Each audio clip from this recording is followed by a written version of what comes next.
新北市的台北捷运万代树林线工程昨下晡发生公安事故，一台轿车经过保安街大安路口，这边啊捷运工地吊起来铁管汹汹落来，去撼到轿车的车头，加在是无人受伤。目前工程先停工，新北市捷运工程局依照契约尚无甲厂商发6万块，要求因爱停工改善。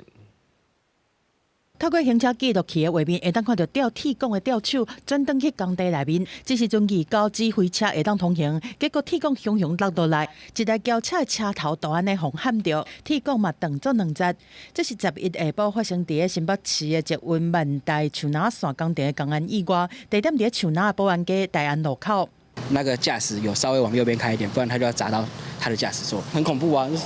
这如果下面的是 auto bike 的话，那个人就不在了。看到民众感觉真恐怖，好佳在这个意外是无造成人员的伤亡。实际来到案发的现场，铁管已经清除，位置嘛停放好，工地是停工接受调查。对这个事件，新北市捷运工程局会照契约还因至少6万。 并要求施工厂商负起一切的责任，开罚至少6万元，并要求厂商停工改善、全面检讨。另外，关于车辆损毁部分，也要求厂商全权负责。重点还是在于那个在现场要入场开始工作前的相关的讲习或者是相关的一些训练，基本上是不是能够落实，觉得是很重要的。 对这个公安事故，学者认为讲，不管是一般的营建工地，还是大范围的捷运工程，在施作进前，雇主应该针对公安项目，对劳工来做教育训练，加强劳工的相关意识。在机械的运用顶端，尤其是需要专心操作，才会当防止公安事故的发生。